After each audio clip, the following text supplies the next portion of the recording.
The iPhone Air represents the first major shakeup to the iPhone family in years. The Air replaces the iPhone 16 Plus in Apple's lineup, but it really stands on its own as a completely new device. In fact, the iPhone Air really feels like a blueprint for the future as Apple nears the 20th anniversary of the original iPhone. Measuring 5.6mm, the iPhone Air is the thinnest phone in the world that's not a foldable, and yet it feels very sturdy thanks to its titanium frame. I have literally tried to bend and break this handset and it stayed intact. The Air doesn't skimp on performance either, packing an A19 Pro chip for playing demanding games and taking advantage of Apple intelligence. So what's the catch with this super slim Air? There's only a single camera, and while the battery life is pretty solid for something this size, you get less endurance versus the iPhone 17 Pro models. But it might still be the best phone for you, depending on what you are looking for. Here is the pros and cons in my full iPhone Air review. The iPhone Air starts at $1,000 for 256GB of storage. That's $100 more than the iPhone 16 Plus, but Apple is betting that you will be willing to pay a premium for a phone that's this slim and portable. There is just one problem. The iPhone 17 Pro starts at $1,099, which is just $100 more for a phone with triple cameras, a bigger battery, and an A19 Pro chip with an extra GPU core and vapor chamber cooling for better sustained performance. So you should really think about whether this stunning design is worth it. The iPhone Air has a release date of September 19.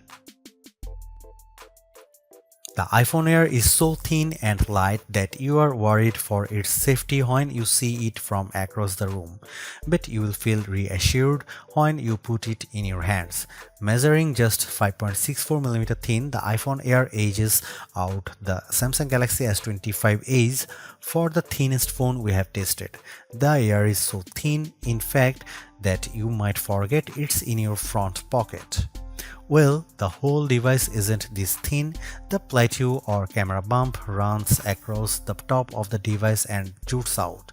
At least it doesn't wobble on a table when you press down. Apple purposely crammed all the major components into this area to make room for a larger battery down below. The iPhone Air comes in sky blue, cloud white, light gold, and black. Frankly, the black color makes the design look cheap and not as thin. I preferred the sky blue model I tested, which does a better job of showing off the Air's thin profile. Some have complained that the titanium frame is too shiny, but I don't agree. If you are worried about the durability for a phone this thin, I think you can rest easy. I saw a demo that simulated a band with 130 pounds of force and the iPhone Air shrugged it off. To further fortify the iPhone Air, Apple equipped the phone with a Ceramic Shield 2 display with 3x the scratch resistance of the previous technology and the Ceramic Shield back that's 4x more crack resistant than glass.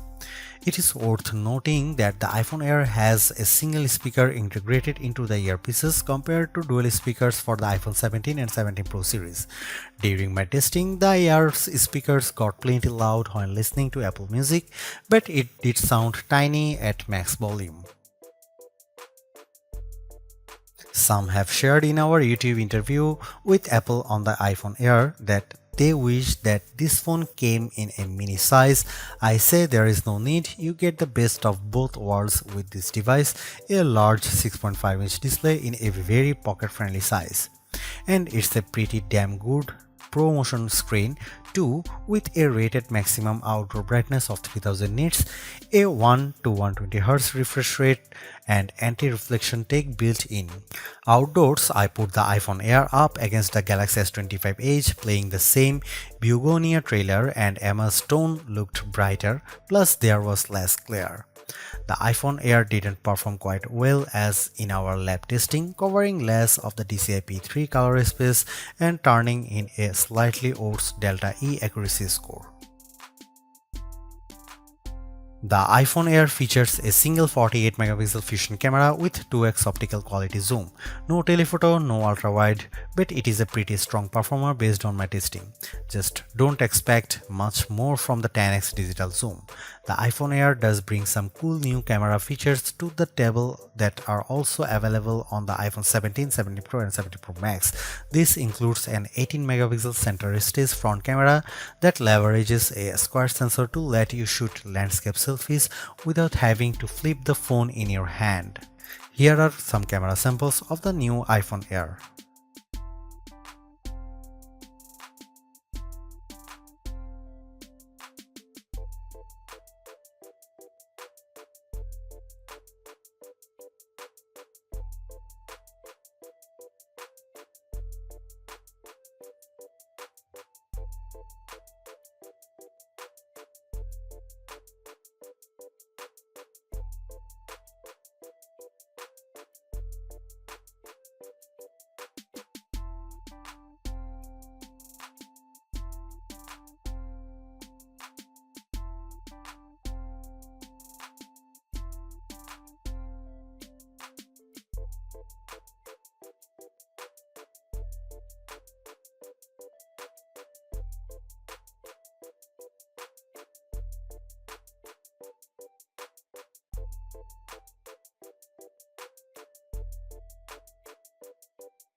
Packing an A19 Pro chip, the iPhone Air promises Pro-like performance in a very skinny frame.